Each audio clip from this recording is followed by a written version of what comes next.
Welcome to another fun-filled edition of Black Opinions Matter, motherfucker. My name is Amin El Hassan. I'm joined as always by Blk Tray Jerv, producer Sean on the one and twos. Hell of a show lined up. As you can tell from my voice, I just got back from Miami. Miami is where Floyd Mayweather made a shit ton of money to slap some white boy around for a couple of rounds. We'll get into that because I missed it completely because I was dead for all of Sunday. We're also going to talk about Prince's birthday. Happy birthday to a legend.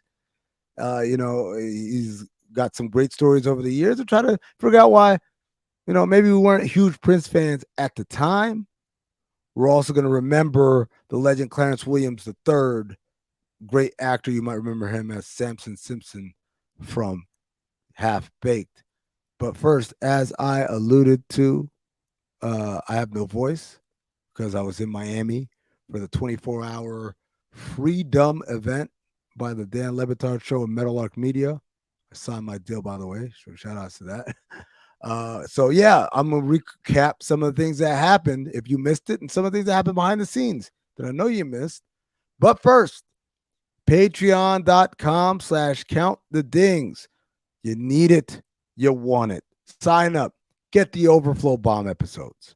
Get the special edition Cinephobe episodes. We just did Delta Farce for Memorial Day. We got a hell of one lined up for June. Can't tell you yet because I got in trouble last time for spilling the beans. And also our live shows. We do a live Zoom show once every 2 weeks. So if you are a Patreon, you have access to that. If you're not a Patreon, you have access to none of that. So stop wasting time. Sign up. And now, without further ado, let me reminisce about being in Miami. I'm curious because I didn't get a chance to really tap into Freedumb like that. But it was loved by the community, like by everybody. I didn't see not one single negative comment, bro. And y'all brought out everybody. I'm talking about everybody. And that's a rare sign, not to bring out everybody, but that everybody was fucking with it. I mean, like everybody, I ain't seen not one negative thing. Like everybody tapped in. It was like, I think I was more so out the loop. I kind of knew I've seen some posts, but then I didn't know that it was like a marathon type thing. And how sick it really was is because I don't think I've ever seen nothing like that ever happen before. It was nuts, man. So to get y'all up to speed, LeBatard show decided they were going to do a 24-hour show. They just signed this deal with DraftKings. They won the first big event with DraftKings like logo all over it. Would be a 24-hour show starting Friday at noon and then Saturday at noon.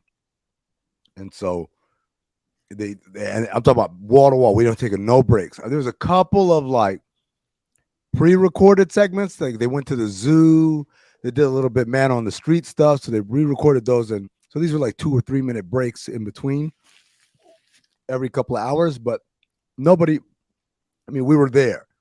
And that was a big thing for me because at the time when I was going, I thought like, okay, I'm on at this time. I'm on at that time. People are off at this time. People are going to be going and coming, right? Going back to the hotel room, napping, whatever. No, everybody stayed the entire time. Only time me and Zach left was to do our radio show. We had to go and do our Sirius XM radio show. So I woke up like around 7 a.m. on Friday. I hit up Zach because I knew Zach was going to have to come to my room to do his radio show that morning because the internet in his room was trash. So I was like, yo, come through. Let's have breakfast. Let's game plan what we're going to do later. Our Cinephobe shift was going to start at 1 a.m.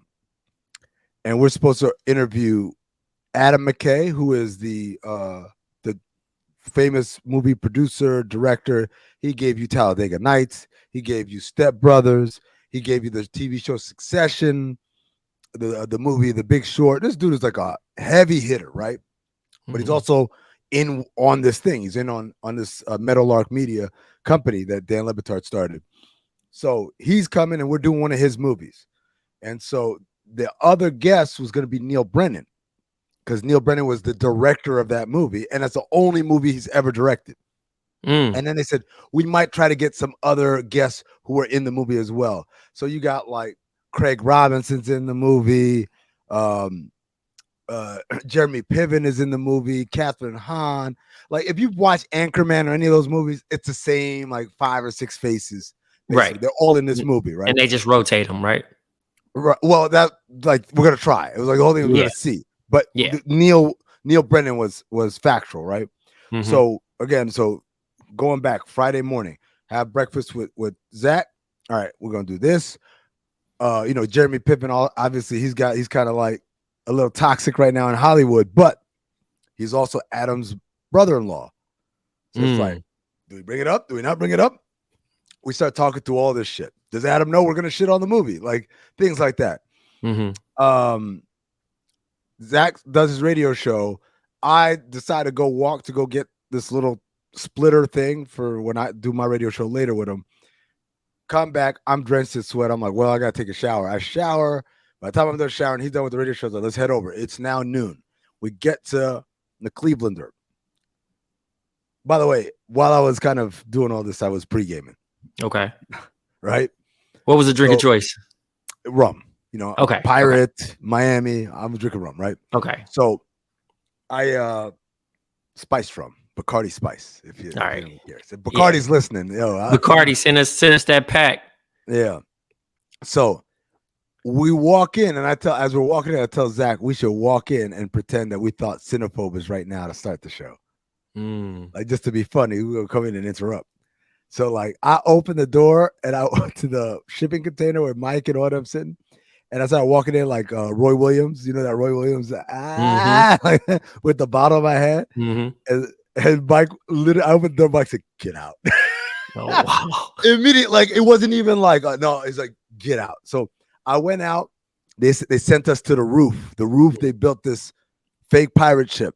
Okay. On top of the roof with a flag. So y'all looking like y'all at the Buccaneer Stadium. Yeah, exactly. Okay. Yeah. So we're up on the roof. It's me, Zach, Poppy, Greg Cody, and Juju Gotti. Okay. And Tony, and my man Tony. And Juju Gotti's the MC. So they throw it to Juju. Juju's like, hey, da-da-da, we got everybody out here. How's everybody feeling? All right, send it to, and he says the name of this band.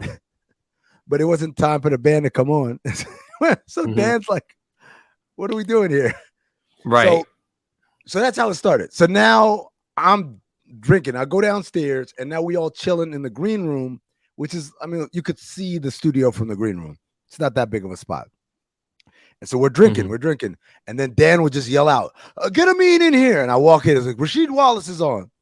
And so I'm drunk. I asked Rasheed Wallace about the infamous story that I've told on a Bossa Nova before about how he cussed everybody out. And I thought he was going to be like, yeah, I didn't even like that because Flip Saunders was the coach. So Rasheed actually starts telling the story in detail, and it ended up getting aggregated. So, but anyway, it's shit like that. Rasheed Wallace come in. Charles Bronson come in and says to Dan, like, I love your mother. She's a saint. But if I see your daddy, I'm going to fuck him up on sight. tell that motherfucker I'm going to fuck him up on sight.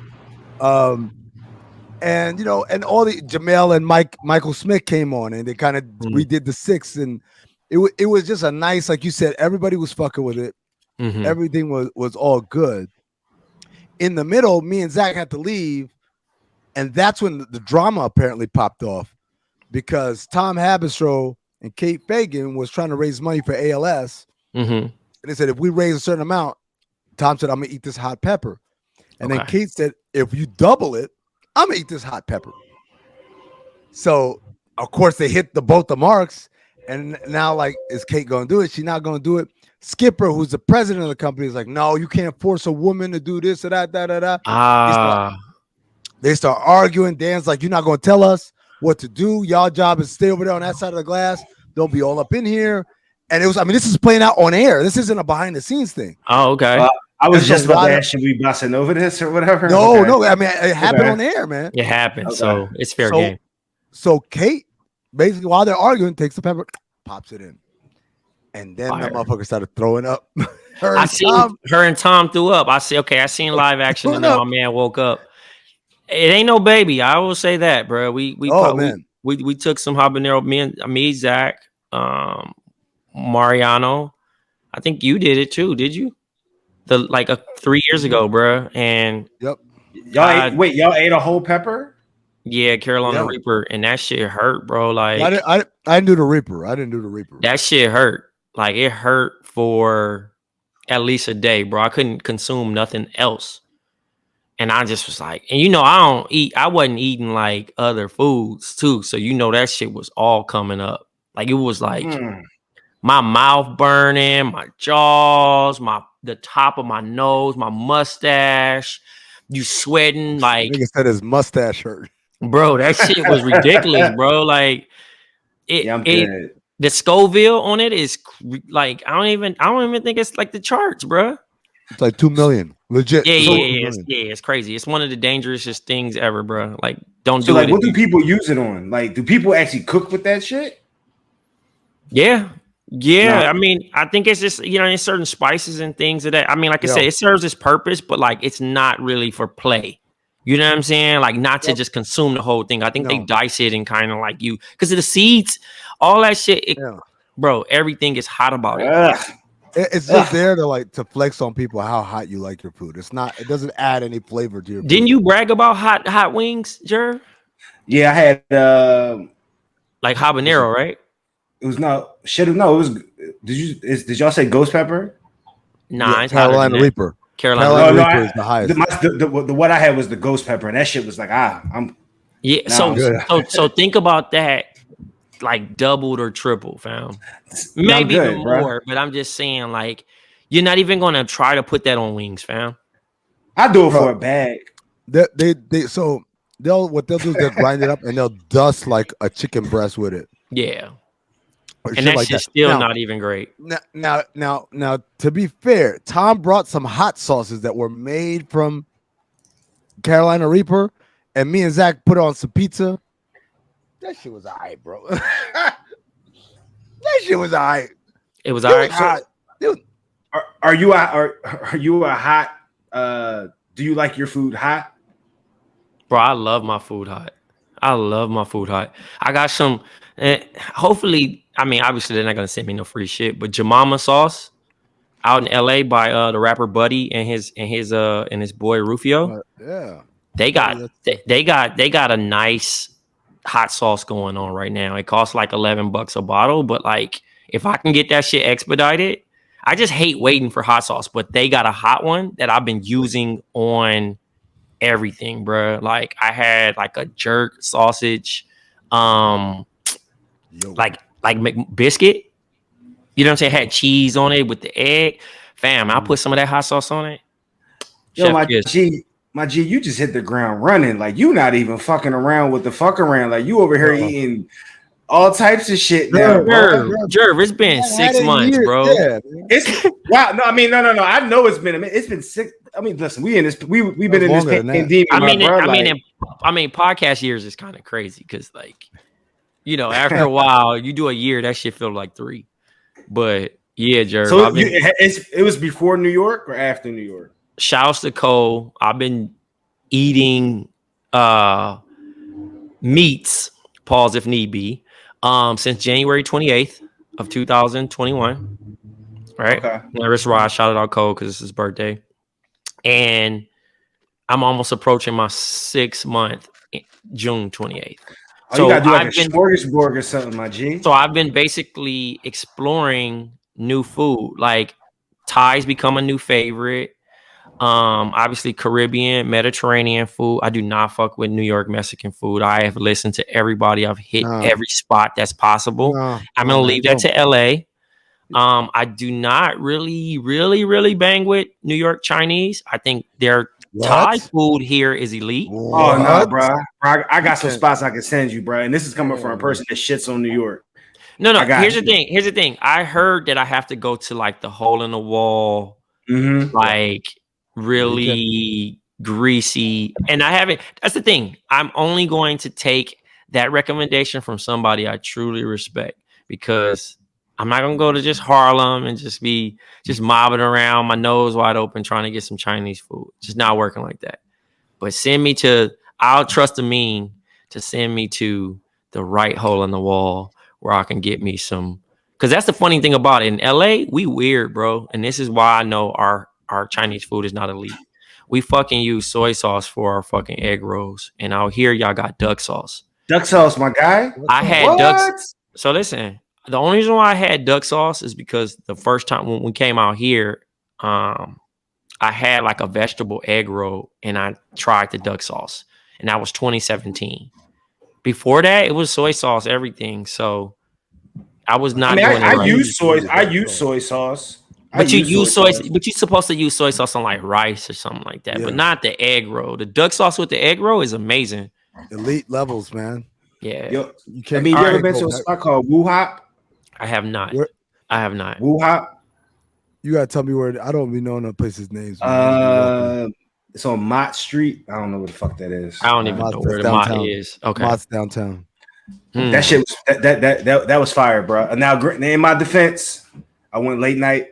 You know what I'm saying? After working the fight, you know what I mean? Met up with the homies, went down there. It was a little lit. So I don't know how good it is. I thought it was. Yeah. Nah, if you're gonna tell me about drunk food, I'm cool. Huh? Trey, go to Chinatown. Right. Of course, I feel like Chinatown's gonna do their stuff. Any one of them spots where it's like the more you don't feel like you're in America, the better.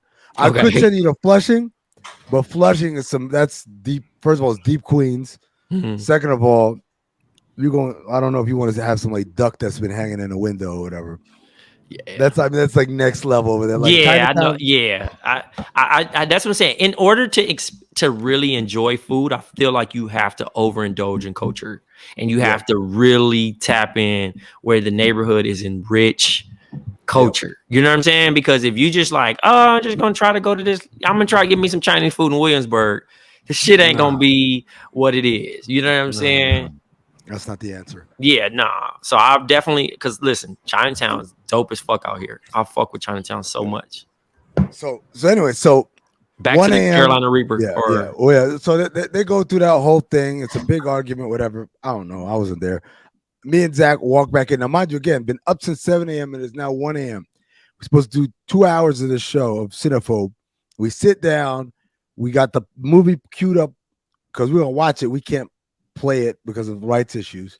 And before we can hit play, they're like, yo, Method Man's coming on right now. So, boom, first guest, Method Man. Okay. So we're like, shit, fuck it, let's start interviewing Method Man. And, he's been on a Cinephobe movie before, How High? So we start asking him about that. We asked him about, like, acting and how he got into acting. He said, because rapping wasn't paying well enough, so he got acting. But my favorite thing, he told a story about, because I don't know how we got into it. The idea, like, have you ever been paid more than you would have accepted? Basically, like, you like, I would have done it for 10, and they gave me like 25 or whatever. He said, they had him do a track on Foxy Brown's first album. Because she's on Def Jam and he's on Def Jam, and they were like, yo, can you jump on? And he said, for sure, y'all paying, right? And they're like, yeah. Said, how much are y'all paying? They said 25. He said, cool. He jumped in, he got in the booth, he did the thing, When he got done, they handed him a check for $25,000. He thought he was getting $2,500. Oh wow. So the 25. Yeah. Oh wow! He got 25K. He was doing it for 2,500. He was like, "Oh, okay, 25." But he also has like a crazy story too. Didn't he used to like clean up at the Statue of Liberty and stuff like that? And like he really. Because I only know about the Wu-Tang Chronicles and stuff like that. Telling the story where he really loved his job. All the backstory shit that we got into was kind of like, actually, it was weird. It was most of it was the tail end of his career as a big time rapper and the transition into acting. Right. Okay. So a lot of the stories were like about like How High 2. How did you feel about How High 2? It's like, it's a How High 2? Yeah, man, with Lil Yachty and DC. Yeah, I don't even want to touch that. Shouts to Lil Yachty though. Shouts to him. I asked him. Well, he said he was happy for those guys. He said they're good guys. I said, did they try to get you to do the movie? He said, did they try to get you and Red to do the movie? He said they tried to get me. I said, what happened? He said, I saw the script. And then he said, no. And they said, and as soon as they didn't have me, They just kept like, going. no, they were just like, there's no point in getting red if meth ain't going to do it also. Right. But That's but, crazy. Yeah, that never happened, and that don't exist in my world. Yeah, but like he had a lot of good stories. So then Adam McKay jumps on, and Adam McKay's like, Matthew, one of my favorite rappers, and he started like rapping to him his own lyrics and shit. So now we're like, oh shit, this shit is Did he happening. perform the what?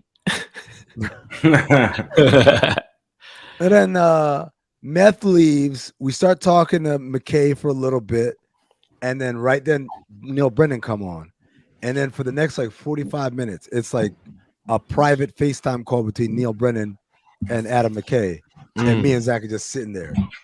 So like they're talking about all type of shit. Some of it ain't funny. Some of it is quite boring actually. But a lot of it is fucking hilarious. These stories about like this one dude kept telling me we need to do so and so life story and shit. He called me drunk from whatever. So all these funny stories. And because of the way they're zooming, because neither of them had headphones on, you know how Zoom be. If you're doing it through the speaker, if you're talking, it mutes out anybody everything. else. Yep. So me and Zach are trying to like hop in, like to make little comments, but they're not hearing us. So then basically me and Zach I start making jokes. I'm drunk again. I've been drinking. Zach's drinking now. Like we're making jokes to each other. I'm making jokes to Mike and Roy over here. I mean, them niggas can't hear me, so it's all good. Then he starts talking about Barbara Streisand went to the premiere of this movie. And she said, when I asked her after how it was, she said, it was cute. And everybody laughed. And I looked at Zach and I said, is that a good thing? And that was the moment when everybody could hear. Oh, that's crazy. Yeah. Oh, look at Neil Brennan cussed my ass out, man. Oh, wow. Oh, man. And then like, so I laughed. I thought it was funny, man. He cussed me out, you know, because of the joke. That was the one thing that they heard or whatever. Right. But other people who watched it later told me that he was really hot. Yo, he was hot for real. Oh, okay. Like they would say, like, yo, that, you know, that motherfucker was hot, basically. He was on some like, fuck that guy shit. And afterward, his whole demeanor switched up. Okay. And so what was it? So Juju, because Juju said I listen to his podcast all the time. I can tell because that motherfucker stood up because he was lying back the whole time. Oh wow! At that moment, he stood up, and then he was walking around after that. He turned into James Earl Jones. My son works. Yeah. So, but it was cool. We kept doing it, and then they dipped, and me and Zach did another half hour, and then Greg Cody came on, and Greg Cody was fucking killing, man. This nigga called his wife at 4 a.m. to ask her, yo, do we have reservations for dinner tonight? She's so hot. She's like, why are you calling me right now? Right. Then like the show just kept going, but nobody left. Nobody went to sleep. So as the thing wears on, everyone's starting to get delirious and a little kooky or whatever. So we ended like right around noon. And at noon, everyone's like hugging and shit. We popped champagne on the roof. On the pirate ship, we dropped a flag, a banner, all this shit. Like, and then I was like, yo, I'm gonna go meet up with my friends for brunch. I should go back to my room and shower because remember, I've been up since 7 in the morning. Okay. On Friday. It is now 12:30 or 12-ish on Saturday. So my body would hate myself. Or brush my teeth. And by the way, I've been drinking this whole time. Right, champagne bottles. So you out there, so you out there looking like Denzel in Flight. Boy, the champagne that I popped, I took it to the head, bro. I was like, okay. After that, wait. So you drank rum, champagne, tequila, whiskey. Oh, your liver was having a body party word to Sierra. Yeah. So what time did you wake up on Sunday? No, watch this. So I'm like. Everybody told me, bro, if you go back to your room, you ain't never leaving. So if you're going to meet these people, you got to go right now. So I was like, all right. So I get in an Uber. I go to brunch. Bottomless over there. Eat, be merry. Shout out to American Social. Just fucking killed it. And then like at some point I was like, I got to go, man. Right. I'm proud of you for leaving, man. I'm back in my room around 3:30. Put my head to the bed, and then from 3:30 p.m. Saturday, to 7 in the morning Sunday, your boy's knocked out. That's not even. It's not good that sleep, bad. but it's not crazy because it's serial killers that sleep that long on some regular shit. Niggas is going to bed at 7 and waking up at 7. I slept for 16 hours. Y'all saying that's not that bad? Wait. From wait, 3:30 in the afternoon. Wait, I so feel 3 tired. p.m. to 7 a.m. Okay. Nah, The next I don't day. know. I don't know why I'm bugging. Yeah, that's a Now lot. that's some bro. You said it right. That's some Dexter shit. Like Dexter would go to sleep at 3:30. I would have had to go check on you, bro. Make sure you still had like No, a little post. Nobody checked on me. Actually, no, I take that back. People hit me up, but I just didn't hit them back. Right. But you was cooked. Yeah, man. But like that moment I showered. I got. Did all you that lose funk on. anything? I lost a shirt, man. I lost a shirt in the studio. I lost the shirt you were wearing. Which one? The nautical one? The Rick James Eddie Murphy one. Oh, that's ass. Yeah, man. I was. If you're listening, please replace Amin, Rick James, Eddie Murphy party all the time shirt. Yeah, but that's crazy that you lost that shirt, right? Because clearly 9 times out of 10, someone that was there that you see on the normal most likely has that shirt. Bro, so like, do they just wear it one day and just be like, "Oh no, I've had this the entire time"? It's wild because I'm like, where else could it be? You know? Maybe somebody grabbed it and meant to give it to you, and they probably have it now. And just like, hey, I grabbed your shirt. I scoured that whole studio 8 million times. Asked so many. Is it a favorite shirt? From mine? Yeah. Yeah, man. Like it's sentimental. Yeah. Man. So listen, if y'all out there and y'all see this shirt, please return it to me. Free Amin shirt. Yeah, man. That was all one downside. That was the negative of the. But everything else, man, everything else was cool. That sounds like content heaven, man. And yeah. Quick question. Yo, is Tom okay? Tom's okay. He's great. He quote retweeted with an update. He was fine. He's okay. Kate, the last thing I saw was Skipper reading the bedtime story to him, and that was like the last thing I saw. That was pretty fire though. Like, listen, it's content go. Y'all fed the wolves anything they wanted. I was like, oh shit, it's really Skipper. Like Skipper's really reading this dude a fucking bedtime story. This is crazy. Story, yeah. And by the way, we fucking shouted out Cinephobe about 8 billion times, man. I hope they pull up. Yeah, so the fans, if you're not checking out Cinephobe now, please go and check it out. Let's get this thing popping. Yeah, it's one of the best shows on the network. Speaking of Cinephobe, really quick, I want to remember Clarence Williams III, who passed away. The great actor. He got the start, I believe, in Mod Squad, TV show back in the day in the 60s and 70s, and been steady working. He's really a serious actor, but from a Cinephobe angle, he was in 2 Cinephobe movies that we've done. He was in Reindeer Games, and then of course, I guess my guess is for the listeners, the most famous role he's ever done was Samson Simpson in Have Baked. Great movie. Great movie. Great job. Yo, Sam, I got like 2. First of all, his role in Have Baked was great. He like, Mom? When he say, shut up, bitch. That part. And then also Tales from the Hood, you'll be deep in the shit. Yeah. That part. And Sugar Hill, when that nigga was fucking up them noodles. That nigga was slurping them noodles up, nigga. Yep. Raymond. Also, he was scary as shit in Tales from the Hood. Hoodlum. And Jerv's favorite. It's like, he was responsible.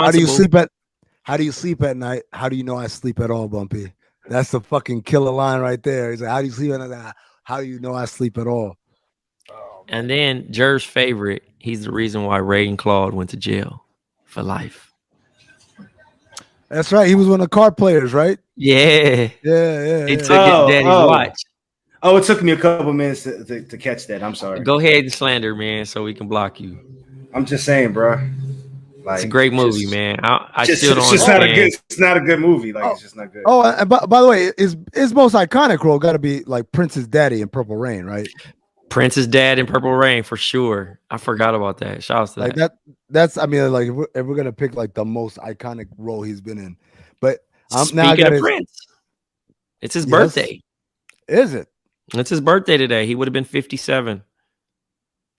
But you know, we don't keep tabs on Prince's birthday. You know, he stopped keeping count of his age a long time ago. Yo, by the way, one last thing before we move on to Prince. He also played Bumpy Johnson in American Gangster at the beginning of American Gangster.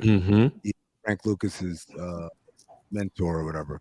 But Prince, are we gonna do? I was not prepared for Prince talk right now, to be honest with you. I mean, just we could talk about a favorite song. We don't have to go too crazy. I just wanted to shout out a legend. I'm gonna be real, man. I feel like when it comes to Prince, I'm real basic. I don't That's have fair. like I want to be like the cool kids, like, oh, and the B side of this shit and that shit. Nah. I mean, I banged with him, but again, I respect the artistry. A lot of shit I just was too young, and like I come around and I play it if I'm on some fly shit, just trying to make it, trying to make it seem like I just got my isms up. But like, I was more relatable to Mike Jack, because that's me. I'm like, I'm just a dancing ass little kid, and then Prince had that player shit. You know what I'm saying? Shouts to him. He was able to wear the boots and be able to jump off high shit and play the motherfucking guitar sexy. And, honestly, and do like his shit. as a young boy, I'm not gonna sugarcoat it, man. I was thrown off where you look, man. It was a little different. It was a little different for you to consume as a teenage or preteen boy, or even younger than that, because again, those R&B singers in general, and musicians during that time of 70s and 80s, the wardrobe was just not accessible. You're not going to school dressed like Prince, my nigga. Right. I don't give a fuck. You're not dressed like the Isley Brothers, my nigga. Even though they was all bad and tough, and they would have beat somebody ass dressed like that. But the principality is like.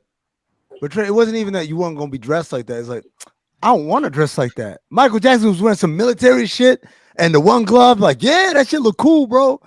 This shit got my shirt open and like, I'm like, that don't look cool to me. My nigga had the V-neck that go down to the top of his abs. Mike was a sick nigga Mike had me wearing some motherfucking Payless. I remember begging my grandma for some Payless church shoes, bro, and wearing them with some tube socks. White socks? With some white socks? White socks, my nigga.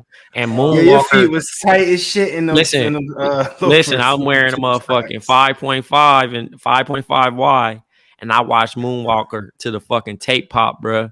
And I was in there just doing all the little shit. And every birthday, my grandma used to make us do the Soul Train line, fam. And the only shit I really low-key was fire at was the Running Man. I used to be doing the Running Man. And then I do what's the shit? Where that shit? Because I had the Gumby joint for a little bit. They let me rock out. They let me rock out with the Gumby in 89, 90. And then I seen Michael Jordan and asked for the ball fade. Yeah, it was over. hey, all that dancing shit went out the window. Like, hey, nah, nigga, we got a hoop. Mike danced. My nigga, they got that bullshit ass video out. Yeah, Mike danced, bro. Doing this shit. Whatever, him and Charles Oakley and them niggas, man. But yeah, shouts to Prince, man, a legend. Charlie Murphy always had the. Hey, my nothing shit compares to you, bro. And niggas will fight all day over Mike and Prince, bro. I think they both was great at what they did. That nigga was the shade master. As older as I get, I appreciate him even more. Way more. Like now, it's like I wish, but like I don't know, man. It was just kind of one of those things. I don't know if I was ever gonna be ready to understand that stuff. I kind of wish, like, if you're a kid now, or gonna get a younger person now, you weren't really around for either their heyday. I feel like you have a better chance of like listening to the music and be like, yeah, I like this, I like that, as opposed to me. Like I'm at this point, I'm like, I'm super duper Michael Jacksoned up. I can't even switch if I wanted to, but I do appreciate Trey, like you said, the shade. That this motherfucker, like that motherfucker was like he's a real nigga. That's the thing about Prince. Out of all that stuff, all that weird stuff, he was way more of a real ass nigga than Michael Jackson was, right? I told y'all the story about the 96 finals. He's like during the 96 finals, Prince was on tour, like stadium tour. He was watching it while he was playing. This motherfucker had 2 TVs, stage left, stage right, rolled up. And like literally he playing there. You know how sometimes they'll go and they'll play left side of the building. Oh, go crazy. Motherfucker would do this shit just so he could watch the game right here, like what the Bulls doing over here. And then he turned and walk on to the side, right side of the building. Oh, and the same thing. He started watching. Yeah, and he had the screens. Yo, it's fucking insane how much this dude love hoop. The other story is a buddy of mine is rep by this agent. His agent was like lived in Minnesota in the 80s. Mm-hmm. And they said like they had this pickup game they used to go and play in every Sunday. It's one of them pickup games where it's like the same like 12 to 15 people show up. Sometimes some people don't show up, sometimes, but it's always the same cast of characters, right? And like nobody really knows anything about anybody outside of this pickup game. Like they know their names and shit, but you know, like, all right, man, see you next week, and then motherfuckers just don't talk until next week. So they said there's one dude who used to talk so much shit. His nigga name was Raj. Raj is out here like hooping and talking mad shit the whole fucking time. So go like 3 or 4 weeks go by, Raj don't show up. They're like, yo, where Raj at, man? I ain't seen him like play in a while. So, oh yeah, he's on tour with his band. Like Raj is in a band? And then like they said the next year Purple Rain came out and Raj was Prince Roger Nelson. Oh shit! So like when the Charlie Murphy story came out, like one of the first people to confirm that shit was real was my boy, because he told me his boy told him like, yeah, it's absolutely true. He's absolutely nice like that.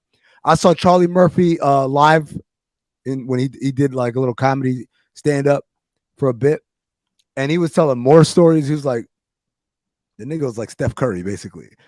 Nah, I heard he can shoot like crazy. That was crazy. Hey, wasn't he at the 2016 finals? He pulled up in Golden State.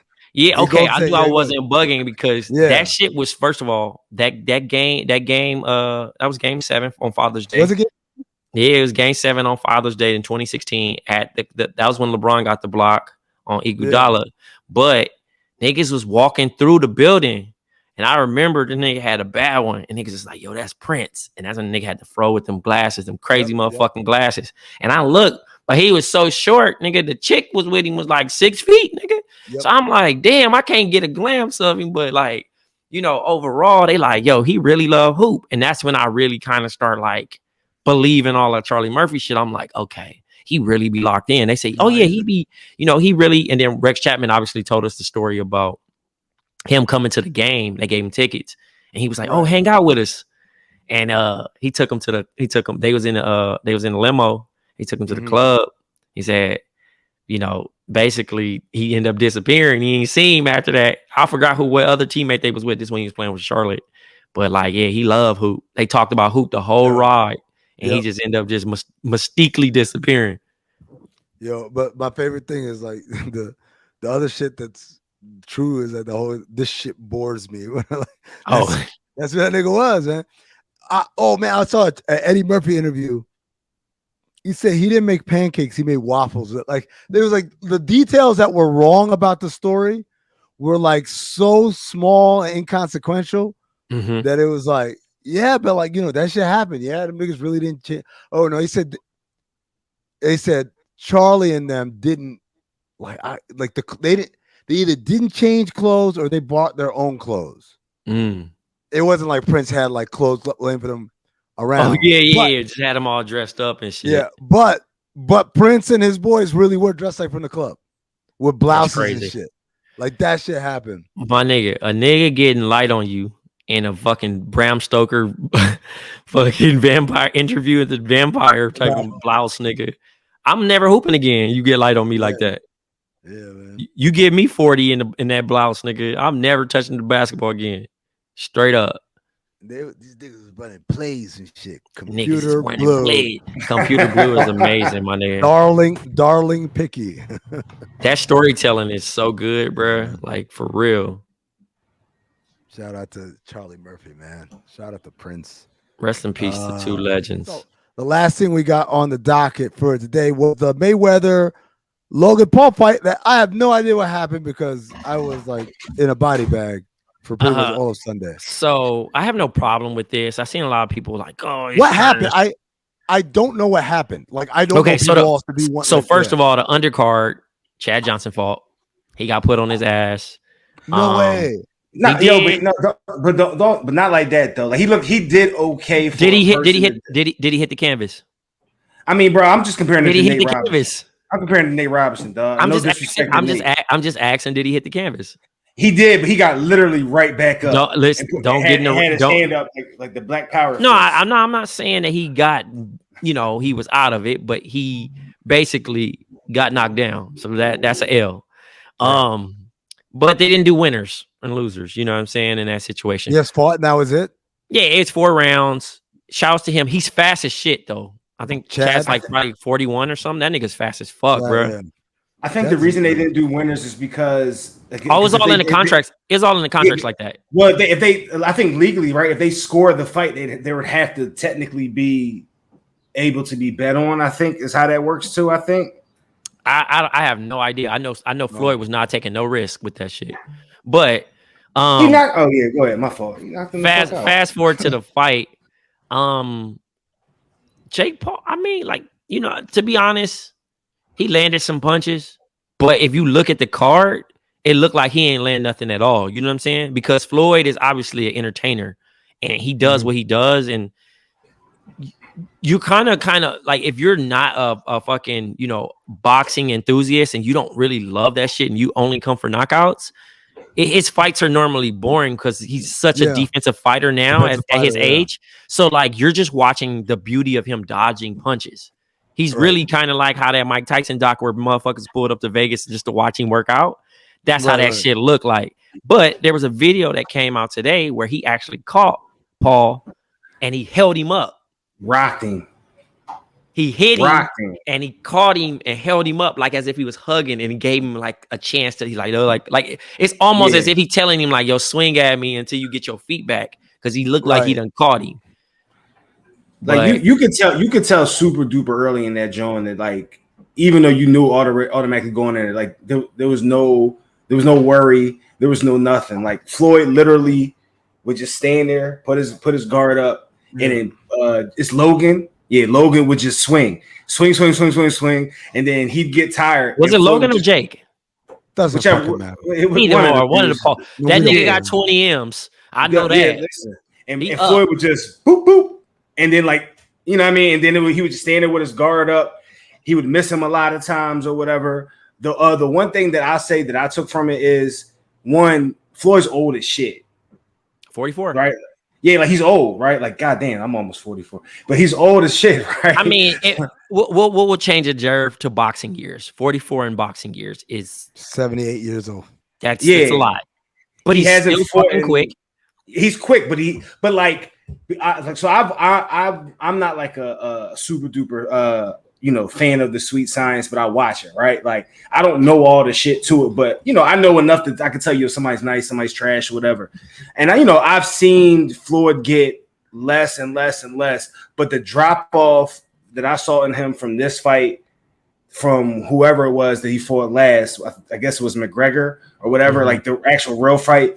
You know what I'm saying? Like the drop off was tremendous. You can obviously tell he didn't really train, but he didn't need to train, right? Like, I mean, that nigga went to Istanbul and got that hair done. That's why he couldn't sweat for 6 weeks. Hey, bro, that shit looked. Hey, it looked perfect. Listen, it looked. I might go. That nigga I might go. That nigga shit was cool. He can't sweat for 6 weeks, and he got that shit done. Now he got a beard and hair.